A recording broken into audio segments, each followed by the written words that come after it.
Génération Éco. Bonjour à toutes et à tous. Si vous êtes des habitués de Génération Éco, alors vous connaissez déjà un peu mon invité du jour.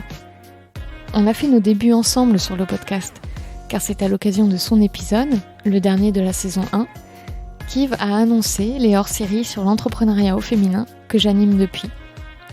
Elle, c'est Florine Deby de l'atelier Ricochet. L'atelier Ricochet, ce sont des ateliers pour faire soi-même des cosmétiques et des produits d'entretien en mode zéro déchet. J'ai recroisé Florine plusieurs fois depuis notre épisode de juillet 2020. Alors c'est assez naturellement que j'ai voulu l'inviter pour qu'elle nous partage son quotidien d'entrepreneuse. On parle management, réseaux sociaux, communauté d'entrepreneuses et, la chose la plus redoutée de toutes, vendre. Vous pouvez retrouver tous les conseils et la bonne humeur de Florine au quotidien sur son compte Instagram atelier-ricochet-angers. Bonne écoute. Bonjour Florine. Bonjour Pauline. Alors on s'est rencontrées toutes les deux, alors c'était pas la première fois, on s'était déjà croisées avant, mais en tout cas ici sur ce podcast en juillet 2020 pour le dernier épisode de la saison 1 de Génération Éco. Si tu repenses aux quasiment 18 derniers mois, qu'est-ce qui te vient à l'esprit ? C'est passé vite. C'est vraiment extrêmement passé vite. Moi, du coup, j'ai créé mon entreprise, l'Atelier Ricochet, en décembre 2019, donc juste avant la première vague de confinement et tout ce qui a suivi. Et c'est passé extrêmement vite. Quand je réfléchis au fait que ça va bientôt faire 2 ans maintenant que j'ai mon entreprise, waouh, c'est passé extrêmement vite. Et du coup, oui, comme tu avais créé l'entreprise juste avant le confinement, t'as pas forcément la vision de cette période particulière et de ce que ça a impliqué pour toi. T'étais juste au démarrage quand tout s'est arrêté ? Complètement. Moi, j'ai vraiment été coupée dans mon élan parce que, en gros, je commençais tout juste à proposer mes ateliers et j'ai vraiment été coupée du jour au lendemain sans m'y attendre, mais comme tout le monde, on va dire. Donc forcément, la première année, c'est pas du tout déroulé comme je l'imaginais. Et les répercussions sur l'année suivante, pareil, ça continue. Mais c'est vrai que du coup, ça m'a obligée à être créative, on va dire, dans la manière de mener ma barque pendant ces 2 années, on va dire.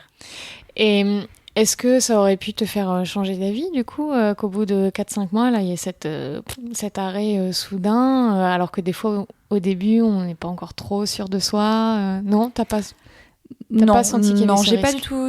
Non, ça n'aurait pas pu me faire renoncer au projet qui, pour le coup, était en maturation, on va dire, depuis déjà plus d'1 an. Donc voilà, j'avais déjà beaucoup bossé pour mettre en place le projet avant le lancement officiel au final.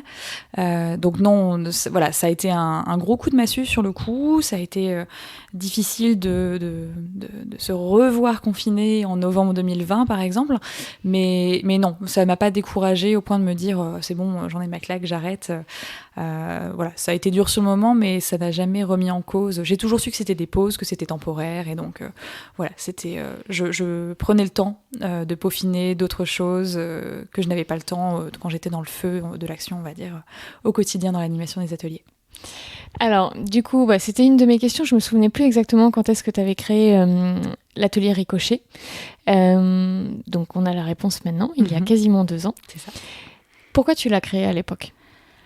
Alors, moi, l'atelier Ricochet, c'est venu de l'envie de transmettre. Transmettre, c'est vraiment le moteur que j'ai toujours eu, mais même depuis que je suis petite, quand je pense au métier que je voulais faire, je voulais être professeur, alors pas professeur des écoles, mais professeur d'art, je voulais être écrivain, je voulais être journaliste. Il y avait plein de choses comme ça qui étaient toujours dans la transmission. J'ai été libraire, donc c'était pareil, je voulais transmettre mes coups de cœur, ma passion.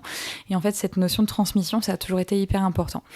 Et en fait, j'ai voulu partager le sujet de la cosmétique naturelle qui était une passion, pas fraîchement débarquée non plus, mais qui était présente dans ma vie depuis quelques temps. Et c'est comme ça que j'ai voulu ne pas juste, par exemple, créer ma marque de cosmétiques, qui aurait pu être une option, mais moi, je suis vraiment dans le modèle de partager ma passion et de pas juste être dans la réalisation de produits ou autre. Et tu parles que tu as été libraire. Un projet entrepreneurial, ça aurait aussi pu être d'ouvrir ta propre librairie. Donc un lieu physique, est-ce Ouais. que tu y as pensé? Ça l'a été pendant longtemps. Ok. Ça l'a été pendant très longtemps. Moi, je viens d'une famille où il y a très peu de salariés. On est beaucoup entrepreneurs. Et pour le coup, j'ai toujours su que j'aurais mon projet à moi.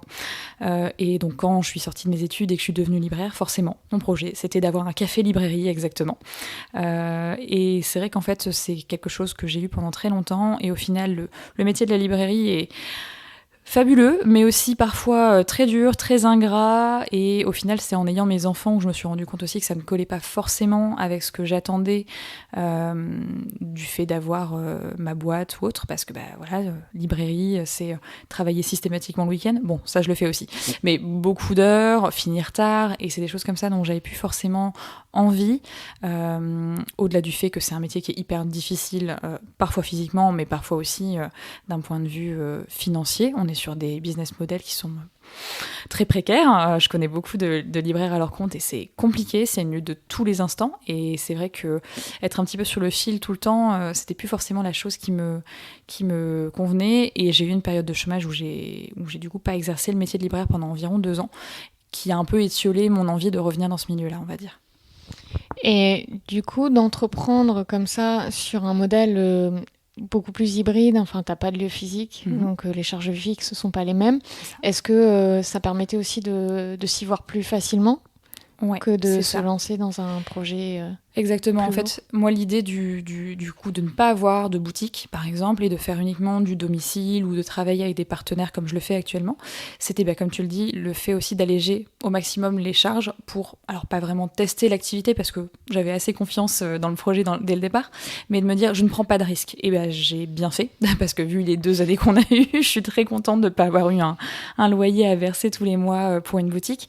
C'était vraiment l'idée de tester le projet, de voir ce qui fonctionnait moins, les manques qu'il y avait sur Angers, parce que moi aussi je suis arrivée à Angers pour le coup en juin 2019, donc très peu de temps avant de lancer ma boîte, et du coup je savais pas forcément les besoins réels qu'on avait sur Angers encore. Donc voilà, l'idée c'était ça, c'était de commencer comme ça et de voir après. Et pour l'instant le projet continue à rester sur ce modèle-là. Il n'est pas exclu qu'un jour il évolue, mais en tout cas pour l'instant ça roule bien de cette manière, donc je reste sur mon modèle sans trop de prise de risque. C'est pas mal aussi en ce moment. Est-ce que tu te rappelles de l'idée que tu avais à l'époque de réfléchir à l'atelier Ricochet, l'idée que tu avais de l'entrepreneuriat? Ça t'évoquait quoi? Tu voyais ça comment? Alors, je savais que me connaissant, j'allais énormément bosser, et pour ça, je me suis pas trompée. Parce que je suis du genre à étendre mes heures, à travailler sur tous les aspects du projet seule aussi. Je suis quelqu'un qui a beaucoup de mal à déléguer à la base, donc j'ai créé mon site web toute seule, je gère tous mes réseaux seule.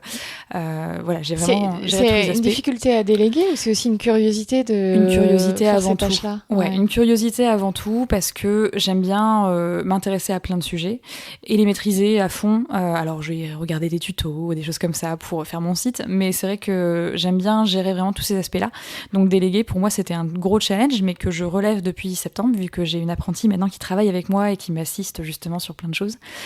Et ça se passe extrêmement bien, mais c'est vrai que c'était un gros challenge parce que, ouais, vraiment, l'atelier Ricochet, c'était mon bébé, donc du coup, je voulais gérer absolument tous les aspects. Et au final, je suis très contente de collaborer avec quelqu'un. On va beaucoup plus loin, je trouve, à deux.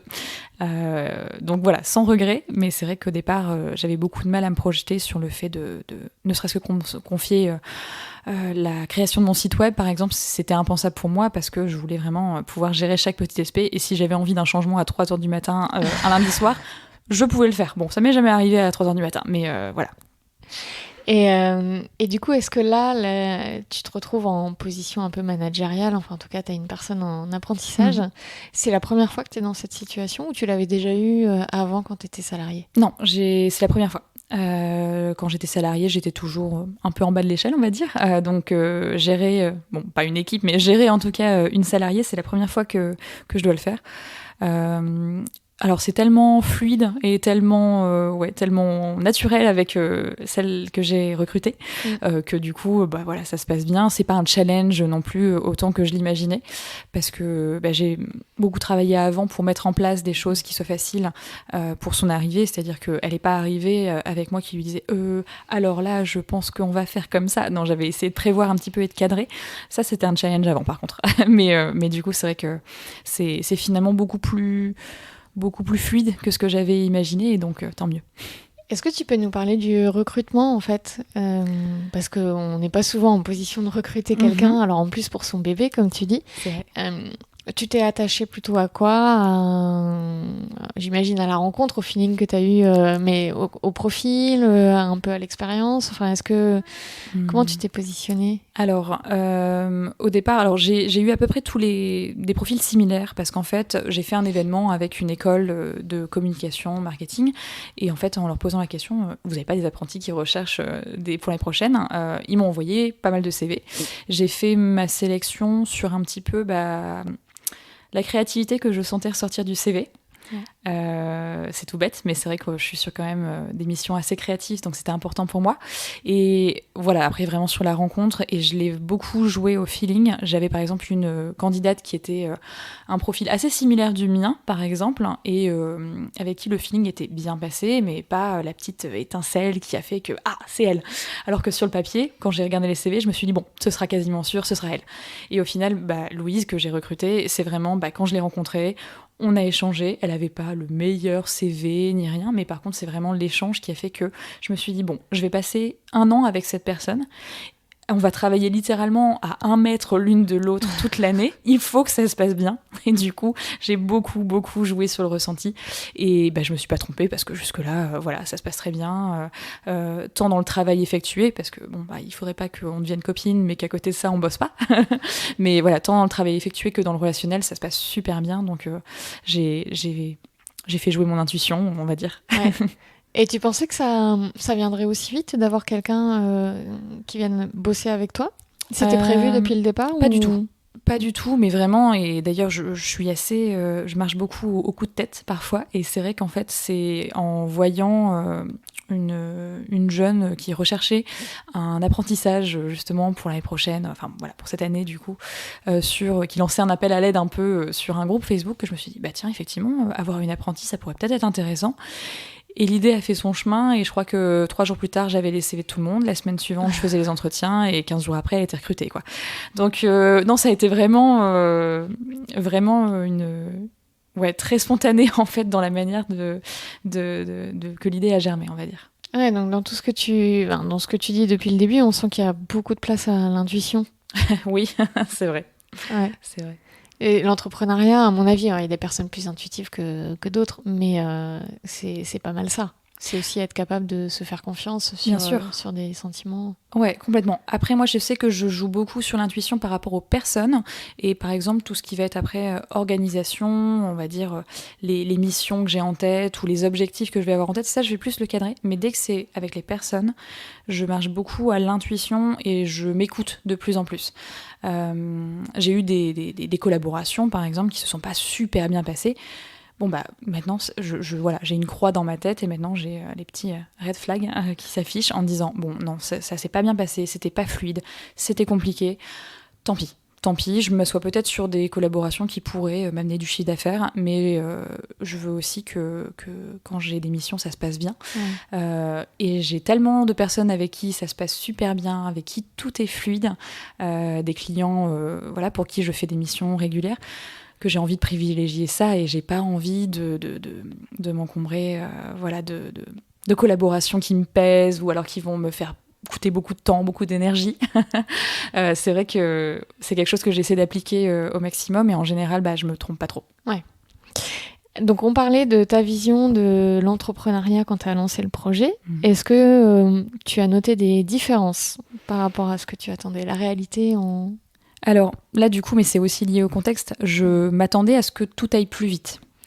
Pour moi, il faut que tout aille vite. Je suis comme ça, quelque chose. C'est pour ça que j'ai pas été très assidue dans tout ce qui est sport, pratique artistique, parce qu'il faut que je sois excellente tout de suite, et sinon, ça ne va pas. Donc, j'ai jamais fait plus d'1 an d'un même sport.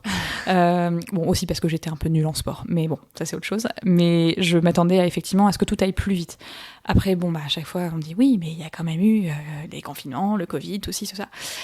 Voilà, ça c'est quelque chose, mais donc j'apprends à travailler sur moi. J'aurais espéré que l'atelier Ricocherie serait peut-être plus haut que là où il en est déjà maintenant, mais c'est pas grave, c'est juste que certaines choses prennent plus de temps qu'on l'espérait, d'autres arrivent plus vite. On parlait du recrutement que ce qu'on imaginait.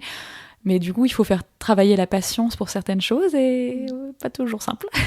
Et alors, comment tu fais pour gérer un petit peu ces effets alors, je sais pas si c'est montagne russe, haut et bas, période un peu euphorique et période de doute. Est-ce que tu as des petits secrets ? Non.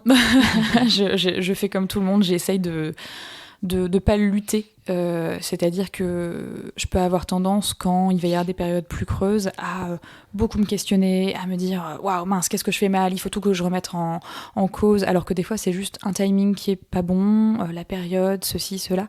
Je l'évoquais il y a pas longtemps justement, où par exemple sur le mois de octobre par exemple 2021, c'était une période qui était très creuse, alors que je m'attendais à ce que après l'été, ça reparte à pleine balle, et au final, pas du tout.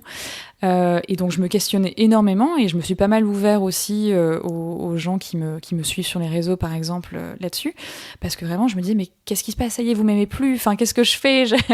Et c'est vrai qu'au final, on peut vite se questionner, et maintenant, j'essaye de lâcher prise. Ça peut être hyper difficile, parce que quand tu vois un mois où ton chiffre d'affaires couvre à peine le salaire de ton apprenti, tu fais bon, là on n'est pas bon, mais il faut lâcher prise, parce que le mois d'après ça ira mieux. Bon, si par contre on a 1 mois, 2 mois, 3 mois, 4 mois comme ça qui suivent, là effectivement c'est normal de se questionner, il faut se questionner vite, mais voilà, il y a juste des phases comme ça, il faut essayer d'arrêter de lutter et de s'agiter dans tous les sens, parce qu'en fait on perd de l'énergie aussi à essayer de solutionner des problèmes qui ne sont pas de notre ressort, quoi. Ouais. Et justement, ce que tu mentionnes là, cette fameuse story, enfin ces stories, où tu t'ouvrais très sincèrement en fait sur ce questionnement, en disant voilà, vous voyez que j'ai posté un programme bien chargé pour octobre, donc c'est normal, dans votre esprit vous pensez que tous les ateliers ont lieu, que ça cartonne, et que je suis partout tout le temps, et tu expliquais qu'il y en a un certain nombre que tu as dû annuler, et donc justement tu cherchais à comprendre un petit peu si les gens y voyaient une explication, et j'ai trouvé ça hyper intéressant, parce que ça peut être facile aussi c'est vrai d'avoir cette sensation de se baser sur le programme ou sur les stories de quelqu'un en se disant elle a l'air d'être bien occupée, et de pas savoir que derrière il y a des périodes plus compliquées. Donc tu l'as fait spontanément, j'imagine, bien sûr. de t'ouvrir comme ça, mais est-ce qu'il y avait d'autres fois, tu as déjà eu ce type de période où tu n'avais pas osé forcément l'évoquer Non, ça m'est déjà arrivé aussi avant d'évoquer des périodes plus creuses ou d'évoquer des questionnements. Là, c'est vrai que c'était la première fois où vraiment, même au tout début du lancement, clairement, je remplissais plus facilement les ateliers. Donc là, ça a vraiment été un peu la grosse claque en octobre. C'est pour ça aussi que je suis venue un peu chercher des réponses en me disant mais qu'est-ce qui se passe ? Est-ce que c'est des questions en ce moment d'argent, de manque d'intérêt pour ce que je propose, pas le temps, les timings qui sont pas bons ? Et le problème c'est que j'ai sollicité un peu du coup ceux qui me suivent et qui sont du coup mes potentiels clients, qui m'ont dit oui, moi c'est l'argent, moi c'est le temps, moi c'est le créneau. Donc en fait, il y avait du tout, quoi. J'ai pas eu de réponse parce qu'il n'y a pas de réponse. Mais pour avoir pas mal bossé dans le commerce, c'est toujours pareil. Le lundi, on dit oui, mais les gens ils sont pas là parce qu'il pleut. Le mardi, il fait beau, les gens ils sont dehors, ils viennent pas dans les magasins. Le mercredi, c'est ouais, non, mais là c'est la fin du mois. Le jeudi, c'est ouais, non, mais là c'est le début du mois. Donc il y a toujours quelque chose et on peut toujours chercher des raisons. Mais voilà, des raisons, finalement, il y en a pas forcément. C'est une conjoncture de plein de raisons. Mais c'est vrai que le fait de s'ouvrir comme ça, moi je trouve que c'est assez important. On communique beaucoup sur les réussites, et le problème c'est qu'après on tombe un peu dans cette positivité et girl power toxique, un peu à dire ouais, je suis la meilleure du monde, regardez, je fais tout ça, sauf que on partage pas du tout les revers de médaille. Il y en a, tout le monde en a dans toutes les entreprises, dans tous les business, peu importe sur quel modèle on est. On a des revers de médaille, des choses qu'on lance et qui sont pas qui ont pas connu une réussite folle. Enfin, moi, j'avais fait un webinaire en ligne en avril, je crois, qui, pareil, avait fait un gros flop. Hein. Et je l'avais partagé un petit peu aussi en me disant, ça n'a pas été à la hauteur de mes attentes. Je m'étais pas y penchée plus que ça sur le sujet parce que je m'étais dit, bon, ça n'a pas plu, c'est pas grave, on passe à autre chose. Mais c'est vrai qu'il y a besoin aussi de voir qu'on est des humains derrière et qu'on n'est pas des girl boss qui tout réussit, parce que c'est pas ça. Et puis moi je trouve que c'est important de le transmettre aussi, parce que les personnes qui veulent se lancer par exemple dans l'entrepreneuriat, qui vont se lancer, qui vont avoir au départ des galères, des mois creux, des tuiles, ils vont se dire waouh, je suis seule au monde. Non, en fait, tout le monde a ça, tout le monde a des galères. Et c'est vrai que après, j'aime pas non plus le côté oui, j'ai partagé cette erreur parce que j'en ai tiré tel enseignement. Ouais. C'est encore une manière de se mettre en valeur à travers l'échec. Tu passes en mode un peu coaching en disant voilà, leçon de vie. Voilà, c'est ça. Non mais c'est bien, hein. Et peut-être que oui, je retirerai de cette période que oui, il faut lâcher prise. Bon voilà, ça sera peut-être ça la leçon de vie. Mais c'est vrai que il y a les seules retranscriptions d'échecs, en général, c'est souvent. Alors, il faut pas non plus tomber dans le ouais, c'est trop nul, pourquoi vous m'aimez pas, venez à mes ateliers. Ouais. Ça va pas non plus, parce qu'il faut pas tomber dans le pathos non plus, quoi. Mais c'est vrai que souvent le fait de mettre en avant les échecs que quand on en a tiré une grande leçon de vie, personnellement je trouve que c'est bien aussi de juste montrer quand là c'est la galère, je comprends pas, au secours, aidez-moi. Bon voilà, c'est humain aussi et c'est bien de s'ouvrir là-dessus.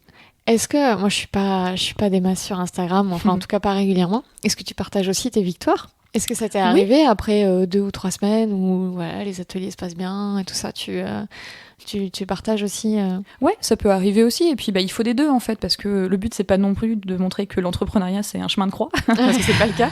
Mais oui, effectivement, dire qu'on a montrer qu'on a rempli un atelier complètement, ou alors remercier les personnes qui se sont inscrites à un coaching et qu'il y en a autant d'inscrites. C'est des choses qui finalement sont pas forcément non plus dans l'idée de montrer les victoires, mais plutôt de dire waouh, c'est cool, ça plaît, merci. Et puis c'est plus dans l'idée de remercier les personnes. C'est vrai que moi j'avance rarement des chiffres de taux de remplissage des ateliers, des choses comme ça, mais voilà, je sais plus quand j'avais franchi le cap des 500 participants aux ateliers. Ah oui. Bon là ouais, c'est un gros chiffre. Là c'était pas en mode hey, regardez, c'est trop bien ce que je fais, c'était vraiment en mode waouh, merci, vous êtes 500 et êtes venus me voir en atelier, c'est trop cool. Ouais. Et c'est vrai que c'est important aussi de montrer ça, mais je pense qu'il faut vraiment montrer un équilibre, parce que tout n'est pas blanc, tout n'est pas noir, et il faut montrer un petit peu les deux si on veut vraiment mettre un peu plus d'honnêteté dans les réseaux sociaux, parce que faut pas oublier, les réseaux sociaux, c'est qu'une partie de la vie, que ce soit pour un compte personnel privé, que ce soit pour du pro, que ce soit pour les influenceurs, c'est qu'une partie de la vie, c'est qu'une fraction, on choisit ce qu'on veut montrer. Et pour moi, pour garder un petit peu d'authenticité, c'est bien de montrer un petit peu de tout. Ouais, justement, c'est cette fameuse ce sujet des réseaux sociaux. Toi, c'est donc notamment Instagram. Mm-hmm. T'as une communauté. Alors, j'ai regardé hier, il y avait 1184. Ouais, ça doit être ça. Bougé, quelques-uns de plus. Ça doit être ça. Donc, tu utilises beaucoup le réseau pour communiquer, ce qui est assez logique. C'est le réseau le plus adapté à ton type d'activité. Comment tu gères ça en fait au quotidien ? Enfin, est-ce que quelle est la limite entre c'est un outil qui me permet de la visibilité, de faire connaître, de communiquer, et en même temps, pour en avoir fait un peu, ça peut être hyper chronophage. Ça peut aussi s'immiscer dans ta vie privée, enfin au quotidien en tout cas, faire des stories et autres, ça demande quand même beaucoup d'engagement. Bien sûr. Donc quel est ton rapport par rapport à Instagram ? Alors, moi, je sais qu'à la base, je suis assez branchée réseau, Internet, ça a toujours été. Et c'est vrai que, par exemple, moi, à côté de mon compte pro, du coup, de l'Atelier Ricochet, j'ai plus de compte perso sur Instagram. Et pourtant, dans mon compte pro, je partage pas non plus énormément de choses de ma vie privée. Ça peut arriver, des petites bribes. Mais par exemple, voilà, j'ai 2 filles. Si on a vu leur visage 10 fois en 2 ans, c'est énorme. Je dis ça, je l'ai fait il y a 2 jours, par exemple. Mais c'est parce que tu te l'interdis pas, par contre. Je me l'interdis pas. Après, ça, c'est un choix que je comprends totalement aussi et que je trouve justifié. Et pour l'instant, elles sont petites, et quand elles sont plus grandes, elles auront leur mot à dire aussi. J'en abuse pas, mais j'en fais pas non plus une limite absolue. Là, ma fille, en fait, a parlé à côté de moi. C'était le matin, je disais juste bonjour en story. Voilà, j'ai tourné le téléphone pour la montrer. Elle était à cheval sur sa licorne en plastique qu'on avait gagné à la foire. Bon, voilà, c'est c'est très rare que j'intègre ma vie privée. Pareil, mon mari apparaît jamais sur mes stories. Enfin voilà, c'est vraiment du boulot. Mais par contre, je tourne chez moi, donc les gens savent à quoi ressemble ma maison, parce que je l'intègre beaucoup aussi. Parce que, bon, on va dire que là, si on parle de termes techniques, moi, ma communication, elle est un peu autour du personal branding, c'est-à-dire que je me mets moi en avant beaucoup, parce que c'est moi qui vais animer en atelier. Si je vendais des créations, ce serait peut-être pas autant le cas, parce que les gens ne me rencontreraient jamais. Là, les gens, ils aiment bien savoir à qui ils ont affaire, donc c'est pour ça aussi que je me montre facilement, et que j'ai appris à le faire facilement aussi, parce que les premières fois où tu te filmes en story, face caméra... C'était compliqué pour toi? Oui, je déteste me voir à l'image. Donc très honnêtement, c'était hyper dur pour moi les premières fois. Et puis en fait, maintenant, c'est hyper naturel. Alors je dis ça et j'arrive pas à le faire si par exemple mon apprenti est dans la même pièce, et elle est souvent dans la même pièce. Il y a pas longtemps, je me suis filmée, j'étais sur mon balcon avec mon gros pull, alors qu'il faisait froid, parce que du coup, Louise était là, et je me suis dit non, j'arrive pas à faire juste à côté de quelqu'un qui va me voir parler à mon téléphone, ça me paraissait bizarre. Mais... c'est vrai qu'après, moi, j'utilise beaucoup les réseaux parce que, oui, c'est là où je trouve aussi beaucoup de mes clients, et qu'il y a encore une fois tout ce côté transmission. Je crée beaucoup de contenu, c'est pas juste pour dire j'ai tel atelier là, tel atelier là, tel atelier là, venez me voir. C'est aussi parce que j'aime transmettre des tutos, des astuces, des contenus un peu plus poussés, par exemple sur la cosmétique, que j'ai pas forcément toujours le temps d'énormément développer en atelier. Donc en fait, c'est une super source aussi, au-delà de mes futurs clients. Je suis pas que en mode prospection de nouveaux clients, c'est aussi une super source de contenu pour ceux qui sont déjà venus me voir en atelier et qui veulent compléter en fait leurs connaissances. Moi, le but, c'est ça en fait, c'est de prolonger l'expérience des ateliers aussi, et pas juste d'essayer de dégoter des nouveaux clients. C'est un mix des deux, mais c'est vrai que le but, c'est vraiment de transmettre encore plus que parfois pendant les 1h30 qu'on a en atelier, où finalement c'est limité, on est dans le faire, et il y a plein de connaissances théoriques qui peuvent venir s'ajouter. De mes invités, il y en avait 3 l'année dernière, t'es la première qui utilise autant, dont l'activité dépend autant des réseaux sociaux. D'accord. En fait. Et du coup, je me demandais quand... est-ce que c'est une manière pour toi de créer un univers, de créer vraiment, oui, c'est ce que tu disais, en fait, un lien avec les personnes. C'est ça. Oui, c'est ça. L'idée, c'est vraiment de créer du lien. Alors, l'univers, je sais pas, ça s'adapte peut-être plus à quelqu'un qui ferait des créations physiques, de la couture, des choses comme ça. Moi, c'est plus créer un lien, une connexion, en fait, avec les personnes que en fait, voilà. Alors, c'est pas, je le vois pas comme une technique marketing, mais en fait, c'est que les gens, quand ils arrivent en atelier pour la première fois, ils me connaissent déjà. Moi, non. Donc, c'est toujours un peu déroutant. Mais les gens me connaissent, et j'en ai certains qui me suivent depuis 1 an et demi et qui vont finir par venir en atelier. Mais c'est vrai qu'il y a vraiment ce côté en fait intimité, mais vraiment encore une fois je rentre pas dans les détails de ma vie personnelle, intime, un petit peu, mais je trouve que j'arrive à mettre, j'ai l'impression en tout cas que j'arrive à mettre une distance, mais il y a vraiment cette idée de créer une connexion en fait. Et il y a certaines personnes qui donc au départ ont été des gens qui me suivaient sur les réseaux, sont venus à des ateliers et sont maintenant des amis, parce que en fait la connexion a été tellement forte avant aussi déjà dans les échanges, puis pendant l'atelier, qu'en fait on a développé des liens assez forts. Et puis moi, comme je le disais, j'ai débarqué sur Angers il n'y a pas si longtemps en connaissant absolument personne sur Angers. Donc c'était aussi pour moi une manière de créer du lien avec les personnes, d'échanger avec des gens qui habitaient là. C'était aussi cette manière-là. Tu disais que tu postes un certain nombre de contenus gratuits, du coup, des tutos ou des petites fiches pratiques, infos.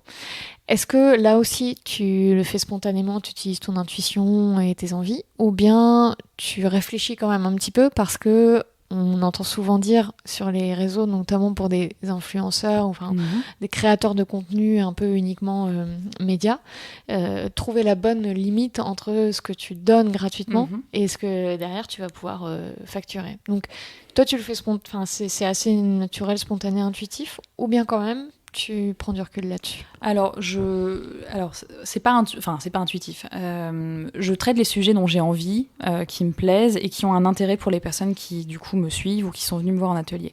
Après, on va pas dire que je le fais à l'intuition, parce que d'autant plus depuis que Louise est arrivée, j'ai vraiment un calendrier média entre guillemets qui est prévu. Là, tu vois, on a tous nos contenus de novembre qui sont prévus, et même ceux de début décembre. Donc je le travaille beaucoup en amont, c'est très cadré, très planifié.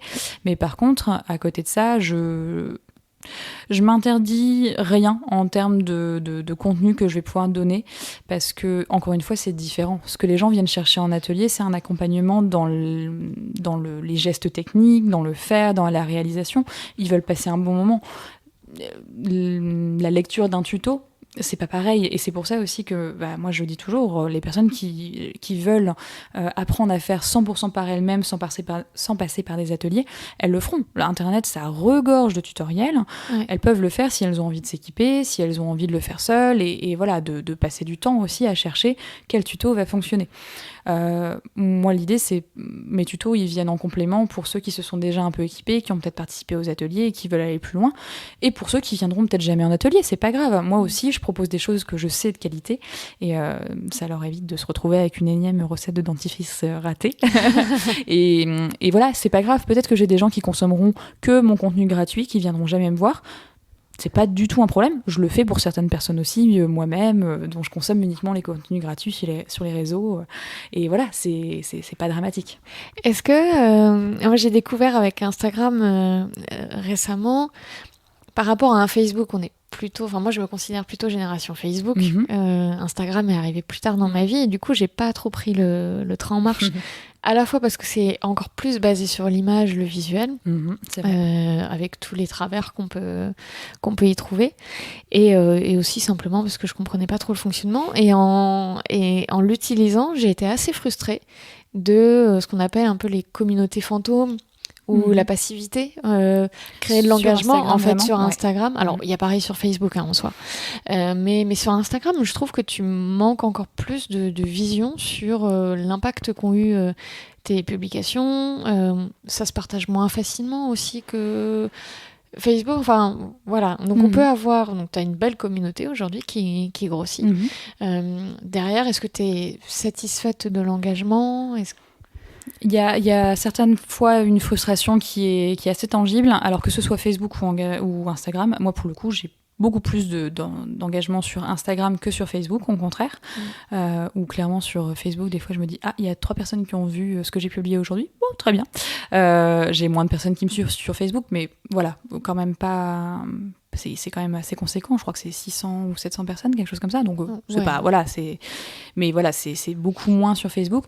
En fait, Facebook a son gros avantage, ça va être de pouvoir être partagé facilement, comme tu dis, et dans des groupes notamment. C'est-à-dire qu'une personne qui a aimé un article, elle peut le partager sur un groupe de 40 000 personnes, et tout d'un coup, j'ai 700 personnes qui vont venir liker ma publication. Sur Instagram, ça peut arriver, mais plus difficilement, comme tu dis. Par contre, j'ai une communauté qui est beaucoup plus soudée sur Instagram. C'est-à-dire que j'ai pas forcément énormément d'engagement parfois, mais pour les stories, par exemple, j'ai beaucoup de réactions. Et beaucoup de réactions. Proportionnellement au nombre d'abonnés, c'est pas incroyable, mais c'est vrai que j'ai toujours des échanges assez qualitatifs, en fait. Et beaucoup plus spontanés que sur Facebook. Donc c'est vrai que moi j'ai plutôt trouvé mon compte dans ce réseau social-là. Après du coup je prévois aussi mes contenus pour Instagram et je les duplique entre guillemets sur Facebook. Donc forcément si je prévois c'est plus optimisé pour Instagram, ça matche plus là-bas. Mais Facebook, le problème que j'ai c'est aussi... Comment dire, les gens sont encore plus ingrats sur Facebook que sur d'autres réseaux sociaux, j'ai l'impression. Je me suis fait lyncher en juin dernier sur un groupe parce que j'avais osé utiliser pour un post, alors même pas, je vais même pas dire l'écriture inclusive, j'avais juste fait un atelier que j'avais appelé Merci maîtresse, mais alors ça avait été maître.2se, parce que j'avais osé utiliser l'écriture inclusive. Si j'avais mis un slash à la pointe du point, ça aurait été. Si j'avais mis des parenthèses, ça aurait été. Mais un point, jamais de la vie. Et je me suis fait descendre. Parce que c'est l'âge aussi des personnes qui sont sur Facebook qui veut ça aussi. Hein. C'est vrai que ça a plutôt tendance à être quadragénaire, voire au-dessus. Donc ce genre de choses ne serait jamais arrivé sur Instagram. D'ailleurs, quand je l'ai partagé sur Instagram, tout le monde se dit « Oh mon Dieu, mais c'est pas possible. » quoi. Donc il y a plus de mon côté. En tout cas, j'ai réussi à construire une communauté plus bienveillante sur Instagram, alors que sur Facebook, je me retrouve parfois confrontée à des personnes qui se retrouvent sur ta page ou sur ta publication par hasard et qui du coup sont pas autant en accord ou sensibilisés c'est ça, au sujet, qui sont pas dans les mêmes qui valeurs. se permettent de... Voilà, c'est ça. On se permet beaucoup de choses sur les réseaux, mais il y a moins de chances de tomber sur mon compte si vraiment t'adhères pas aux valeurs, quoi. Donc voilà, par exemple, j'ai parlé de véganisme il y a pas longtemps parce que sur les ateliers, sur les produits que je fais réaliser qui sont véganes, hein, si on le souhaite, ou quasiment pour la plupart tous.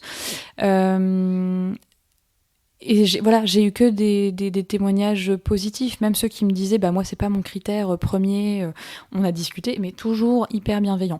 Sur Facebook, si j'avais abordé ce sujet-là, ça peut être plus clivant. Compliqué. Ouais, je vois ce que tu veux dire. J'y avais pas pensé, mais effectivement Facebook est un peu devenu le réceptacle de... Le défouloir. Ouais, le défouloir, ouais, c'est ça. C'est ça. Ça peut être le cas aussi sur Instagram, hein. Ça dépend de avec qui on interagit, mais ouais, non, moi en tout cas, j'ai réussi à m'entourer de personnes beaucoup plus bienveillantes. Est-ce que tu as déjà fait le test? Donc je crois que cet été, oui, c'est ça, quand t'es partie en congé, t'as coupé pendant un temps. Je sais même pas si tu t'y es tenue, parce que c'est ça qui est intéressant à voir aussi sur Instagram, quand des créatrices, de contenu ou créatrices tout court disent bon voilà, je vais être absente pendant 10-15 jours, je fais vraiment une coupure, et on les voit réapparaître juste pour un petit truc, mais au bout de quelques jours. Mais est-ce que tu t'y es tenue? Et est-ce que tu serais capable, hors impact que ça aurait sur l'algorithme, ton référencement et potentiellement ton business, mais de une semaine de travail entière, ne pas du tout être sur les réseaux, pas de story, pas de post, qu'est-ce que ça ferait en fait? Est-ce que ça créerait un manque? Alors, je pense. Moi, j'ai un rapport qui est un peu trop excessif avec les réseaux sociaux. J'essaie de lutter, mais j'ai pris des très mauvais réflexes pour le coup avec les réseaux sociaux. J'ai toujours ce sentiment de devoir répondre dans l'instantanéité. Mais c'est-à-dire que même avec un mail... Je confirme, tu réponds extrêmement vite. J'avoue. Même au mail, un mail, je le reçois, j'y réponds. Là, je crois que c'était au début de la semaine, j'avais une semaine particulière avec le pont, j'avais eu de la famille qui était là. J'avais genre 3 jours de retard sur mes mails. Il n'y en avait pas 40, hein, mais c'était la panique, quoi. J'ai 3 jours de retard sur mes mails. Donc moi, j'ai toujours le sentiment d'avoir besoin de répondre très vite, et qui a été exacerbé par l'utilisation des réseaux sociaux. Donc voilà. Alors cet été, de mémoire, je crois que je suis partie que 10 jours en vacances. J'ai pas eu beaucoup de vacances. Et je crois que j'ai fait des écarts. T'as pas disparu 10 jours. Je crois pas. Je crois que j'ai fait des écarts. Ouais, je suis partie en vacances à Amsterdam, et pour moi, j'ai partagé des photos, petites choses. Il y a eu des trucs. C'est quasiment sûr. Non.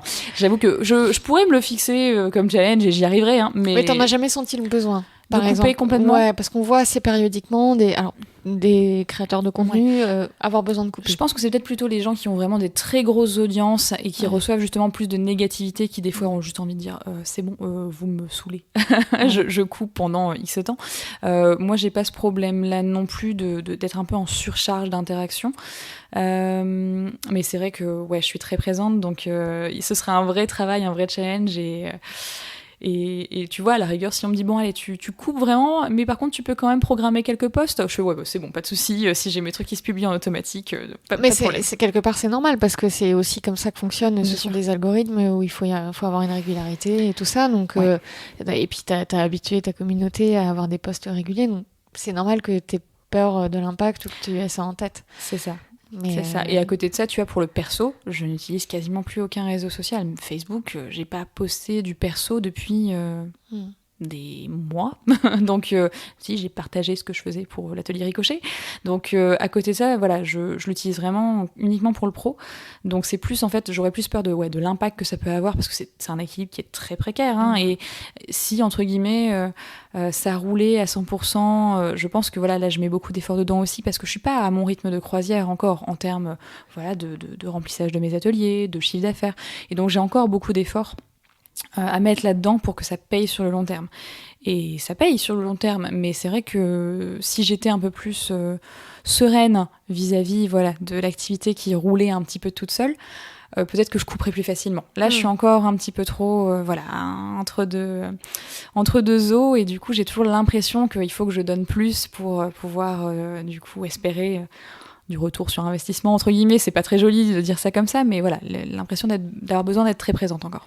Comment est-ce que tu abordes, donc là on se rencontre, on est mi-fin novembre, la période de Noël, est-ce que c'est une période un peu plus commercialement riche pour toi, ou pas forcément? Alors moi, c'est mon 2e Noël, mais l'année dernière en novembre on était confinés. et en décembre aussi. En fait, moi, j'ai pas pu faire d'atelier du tout en novembre-décembre parce que donc confinement. Et au moment où j'ai pu reprendre, 2 jours après, on était confinés à la maison parce que mon mari a eu le Covid la semaine avant Noël. Donc c'était super. Donc j'ai pas vraiment fait de vrai Noël. Donc là, forcément, j'ai plein de projets avec des ateliers pour apprendre à fabriquer ses cadeaux, ce genre de choses. Après, on va pas se mentir, à la période de Noël, les gens achètent énormément de cartes cadeaux. Oui. Donc du coup, la communication tourne beaucoup autour de ça en ce moment. Ce qui n'est pas la même chose. Moi, je préfère rencontrer les gens en atelier que de leur vendre des cartes cadeaux. Mais bon, les cartes cadeaux, c'est un super truc aussi pour pouvoir... Ça fait le remplissage des ateliers de début d'année. Voilà, c'est ça. Ça fait de la trésorerie et ça te permet après d'être un peu serein sur les remplissages des mois à venir. Donc c'est vrai que c'est une période qui est différente. C'est pas comme, comme les créateurs qui vont se retrouver à faire des marchés de Noël, des choses comme ça. Où pour le coup, là, ça va vraiment être une période hyper intense avant, hyper intense tout prise le mois de risque décembre. Potentiellement aussi. Ouais, dans aussi. quelle mesure on fait du stock ou pas? Toi, bien sûr. Tu ne poses pas trop cette question. Moi non, j'ai pas trop cette question-là. Mais c'est vrai que du coup, je le vois pas comme une période plus fatigante qu'une autre. Pour moi, c'est un peu c'est pas forcément là où je vais devoir déployer le plus d'énergie en atelier. Je vais plus devoir déployer des énergies à être visible pour pouvoir réussir à vendre des cartes cadeaux. Donc c'est différent, quoi. C'est pas la même énergie dépensée. Donc bon, c'est voilà. Mais on va voir. C'est vraiment quasiment le premier vrai Noël, on va dire, pour moi. Donc on verra. Noël dernier, je t'avais croisé parce que à l'époque, justement, c'est l'objet de ma question, tu avais un emploi quand même à côté. Alors, je sais pas si c'était toute l'année un mi-temps ou si c'était périodique. C'est ça. Tu en es où de ce point de vue-là? Alors, j'avais un mi-temps au moment de lancer l'atelier Ricochet en boutique et je l'ai arrêté en avril dernier. Pour me concentrer du coup à 100% sur l'atelier Ricochet. C'était un emploi que j'adorais, j'étais hyper épanouie dedans, donc c'était un peu le crève-cœur de l'arrêter, mais en même temps il fallait parce que ça devenait beaucoup plus compliqué d'être efficace et dans mon travail salarié. Et du coup, pour moi, pour développer de nouveaux projets. Donc, je regrette pas du tout ce choix, même si, sur le moment, ça a été dur de dire au revoir à l'équipe avec laquelle je bossais. Mais c'est vrai que quand j'ai commencé, du coup, l'atelier Ricochet, c'était un moyen de sécuriser mon activité. C'était très bien un premier temps, mais je savais que ça n'allait pas durer non plus sur le long terme. Après, c'était un mi-temps, donc c'était pas non plus énorme en termes de rémunération et de charge de travail, mais ça me prenait beaucoup d'énergie. Ouais, et puis ça complique l'organisation de la semaine et des journées, j'imagine. Donc, il y a un moment où tu sais que tu vas franchir le pas, mais ça doit pas être évident quand même de se dire est-ce que c'est là le moment, est-ce que j'attends encore 2-3 mois? C'est ça. Et puis, c'était un peu compliqué aussi parce que du coup, j'étais sur des horaires de boutique, mais avec certaines fois où il y avait des demandes pour faire plus d'heures, par exemple, de la part de mes patrons et gérants. Et moi, j'étais obligée de dire non, et c'était devenu un peu... Ça fonctionnait un peu moins bien pour eux aussi? Bah ouais, ça fonctionnait très bien sur le point de vue relationnel, mais à un moment, eux, ils avaient besoin de plus, clairement. Et en fait, juste avant que je parte, en fait, il y a eu une arrivée, du coup, sur un deuxième mi-temps qui est venu me remplacer, qui, elle, voulait passer à plein temps. Et en gros, la transition s'est faite du genre, moi, je m'en vais, elle peut passer à temps plein, elle est très contente, mes patrons, ça va les soulager aussi. Et moi, du coup, ça me permet de passer à temps plein sur Atelier Ricochet. Et du coup, ça s'est passé hyper bien et de manière très, très fluide, encore une fois. Mais bon, voilà, j'avais un très bon environnement de travail aussi avant.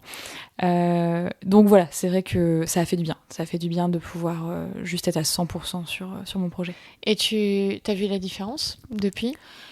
Alors, j'ai vu la différence, oui, c'est-à-dire qu'avant, j'avais 50 idées par jour, maintenant j'en ai 72. Donc voilà, il faut que je me canalise. Oui, parce que j'étais vraiment fatiguée, parce que du coup, je travaillais très tard, souvent. Voilà, je te parlais tout à l'heure de travailler jusqu'à minuit, 1h. C'était devenu mon quotidien, parce que je le voulais bien, hein, mais bon, après, quand t'as plus aucune soirée en couple, parce que du coup, tu travailles tout le temps, c'est un peu pesant aussi sur le long terme.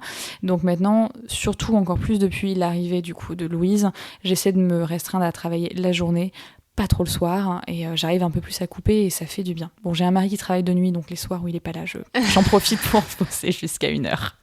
Mais bon, voilà, ça me va bien, c'est mon rythme aussi. Alors, il me semble que tu rencontres régulièrement d'autres entrepreneuses angevines. Ouais. Qu'est-ce que ça t'apporte ? Enfin, j'ai une petite idée de la réponse, mais voilà, parle-nous-en. Et c'est vrai que moi, je me suis fait un petit réseau. Alors, j'ai pas forcément cherché parce qu'il existe des réseaux d'entrepreneurs un peu formels, on va dire, où vraiment tu y vas, tu parles business. Moi, ça s'est fait plutôt de manière complètement surprenante, inattendue. Et au final, en fait, avant de rencontrer des entrepreneurs, j'ai rencontré d'autres Angelines. Et du coup, on a eu beaucoup de choses en commun et beaucoup de choses à échanger. Et c'est hyper agréable parce que ça nous permet d'échanger avec des personnes qui comprennent ce qu'on vit. Et ça nous permet aussi de nous tirer vers le haut. Parce que c'est vrai que, par exemple, on discutait, un coup, on prenait l'apéro, tout bêtement, avant un barbecue. Et il y en a une qui disait, tiens, on m'a fait une demande de devis pour un atelier, j'ai fait ça comme devis. Et moi, je dis, hop, monte tes prix. Et donc, du coup, ça va être ce genre de choses où, en final, en parlant entre nous des différentes choses qu'on faisait, on s'ouvre à d'autres opportunités. Ça devient parfois des collaboratrices ou des partenaires.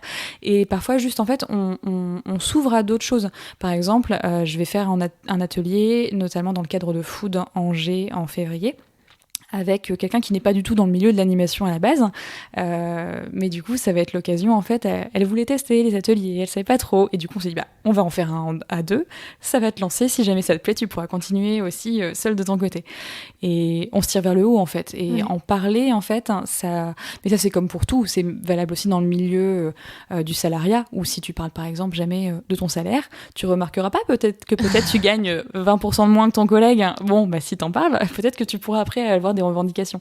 Donc là, c'est pareil aussi. Il y a beaucoup d'entraide et ça, c'est le truc que je trouve très cool. Ouais. Angers, c'est une petite ville, donc on pourrait avoir l'impression qu'on pourrait vite se marcher sur les pieds et être vite en concurrence. Et moi, j'ai pas ressenti ça avec toutes les entrepreneurs que j'ai rencontrés. Après, j'ai pas non plus de concurrent direct qui fait exactement la même chose que moi, donc c'est plus facile aussi. Ce serait peut-être pas le même rapport si c'était le cas, mais c'est vrai qu'il y a énormément d'entraide au final et c'est cool. Et c'est vrai que ça permet vraiment d'être compris et de se comprendre et de se tirer vers le haut, et ça c'est quand même assez agréable. Il faut s'entourer de personnes qui nous comprennent. Moi j'ai pas le cas, mais je sais qu'il y a beaucoup de personnes surtout les femmes, qui vont se lancer à leur compte et qui n'ont pas du tout de soutien dans leur famille, de soutien du conjoint des fois, ce que je trouve personnellement hyper craignos, mais bon, ça arrive. Il faut s'entourer de personnes qui nous tirent vers le haut, qui croient en nous, qui nous motivent, et ça fait vraiment... C'est une bulle d'oxygène, quoi. Et du coup, ces apéros ont, je crois, débouché sur des collaborations. Oui, ça arrive. On ne fait pas que boire ensemble. Voilà, avec certaines. Est-ce que tu peux parler de quelques lieux récurrents où tu fais des ateliers, des lieux où tu vas être amené à être dans les prochains mois sur Angers ? Alors, j'ai pas 45 lieux différents pour le coup. J'ai quelques collaborateurs avec qui ça se passe extrêmement bien, et donc ça c'est chouette. Notamment hier par exemple, j'étais pour la première fois à la friperie Tianguis qui vient d'ouvrir rue du Mail.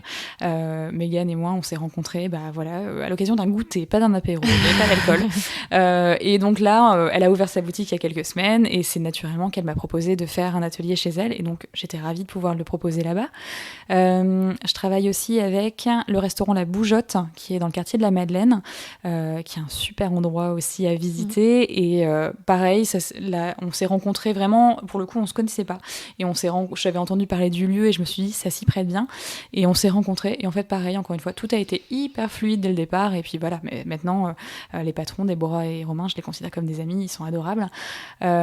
Il y a Petit Pois Carotte, l'épicerie vrac de Belle-Beille, pareil, avec qui je travaille aussi régulièrement, parce que c'est un lieu phare aussi du zéro déchet à Angers, et que c'est en plus hyper cohérent avec moi, mes ateliers. Je collabore aussi avec l'Oisellerie. Pour le coup, c'est les premières qui m'ont invitée à faire un atelier chez elles. Donc là, c'est une maison d'hôtes qui est dans le centre d'Angers. Mon tout premier atelier, c'était chez elles. Donc voilà, c'est mes partenaires historiques, on va dire. Et ça se passe toujours très bien aussi. Et il y a beaucoup de femmes à chaque fois. Il y a toujours au moins une femme dans ces projets-là. Oui, c'est vrai, au final. Bon, parfois, il y a des couples.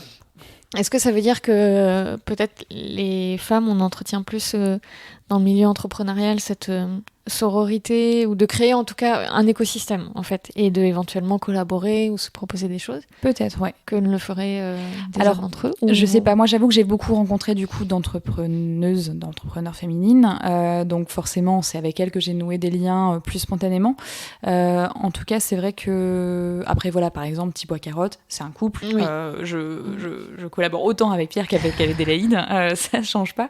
Mais c'est vrai que il y a peut-être ce côté de cette idée de s'associer pour aller plus loin, qui est plus présente, j'ai l'impression aussi chez les femmes.